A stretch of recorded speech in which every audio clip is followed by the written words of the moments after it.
Chair recognizes the gentleman from Mississippi for 5 minutes, Mr. Guest. Thank you, Mr. Chairman.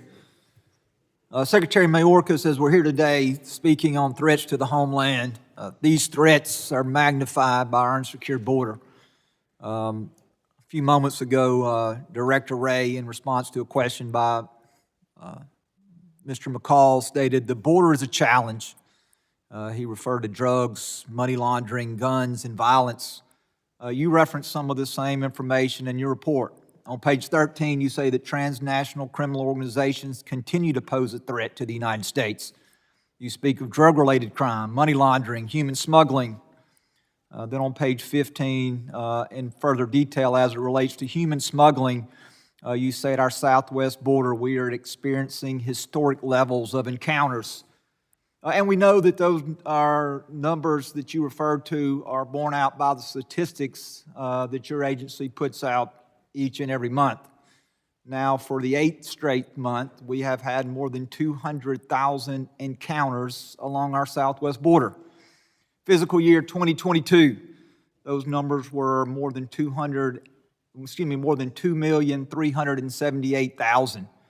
Fiscal year 2021, 1,734,000. Compare those numbers to the last year of the prior administration, fiscal year 2020, those numbers were 458,000. So we see that during a 2-year period, the number of encounters along our southwest border has increased over 520%. Just taking 2022 and 2021 combined, those 2 years in which you have been in charge of this agency, we see a number that exceeds 4 million. To put that number in perspective, that is a number larger than 23 of the states that comprise the United States of America. And so looking at that, you have previously stated that the border is closed, the border is secure, and that we have not lost operational control of the border. I ask you once again today, do you still stand by your statement based on those statistical figures that the border is closed, the border is secure, and that we have not lost operational control? Congressman Guest, let me share a few thoughts because I think it's very important to put the challenge at our southern border, and it's a very serious challenge, in a proper context. It is a challenge that is not specific or exclusive to our southern border. This is a challenge that exists throughout the hemisphere. And let me give a very powerful And Ms. Mayorkas, I'm not trying to interrupt you. I have very limited time, and so I'd like to focus my question on the southwest border. If we'd like to meet outside this committee meeting when we have additional time, you and I have met before and would be happy to meet with you again. But since I'm now down to 2 minutes, I want to focus my questioning specifically on the southwest border. You have said, when you have appeared before this committee, that you need additional time, your agency needs additional time to get this crisis under control. And we see, as Congress, we see no evidence that the situation along the southwest border is getting better. A matter of fact, looking statistically, it seems like the border is getting worse. And we can say that these number of immigrants, we know that of these number of immigrants that we see here that have come across our border, we have statistics here that 98% of those, 98 people on that list of those individuals were on the terrorist watch list. And so we as a committee, we as a Congress, we as the American public, we want to have faith that you and your agency are seeking to get this challenge under control. But I'm looking at statistics, and statistics tell me that that is not the case.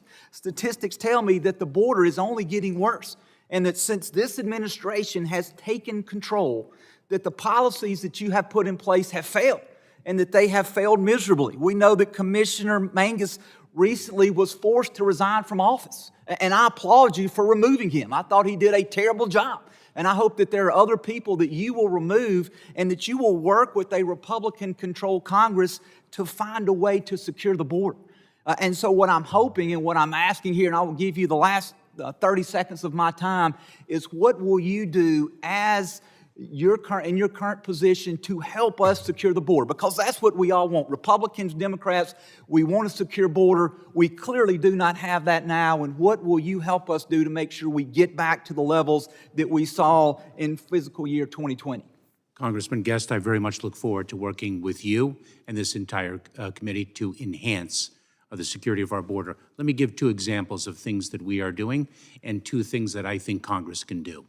Number 1, we are taking it to the smugglers and the transnational criminal organizations at an unprecedented level.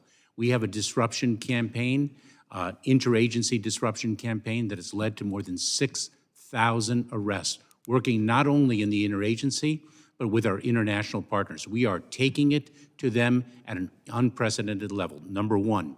Number 2, if one takes a look at the program that we recently implemented with respect to Venezuelan nationals, which were the highest number of encounters that we were experiencing. The demographics at our southern border have changed dramatically over the last several years. If one takes a look at that program at its early phase, we were experiencing approximately 1,100 encounters of Venezuelan nationals a day. And since the implementation of the program, that is now approximately 300 per day. That is an example of the things that we are doing to enhance the security of our border. 2 things that Congress can do.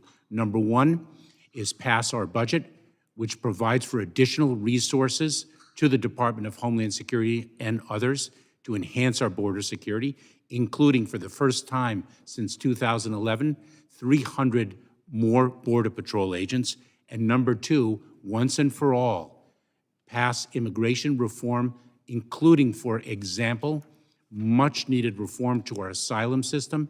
Everyone agrees the system is broken and we need it fixed. Gentlemen.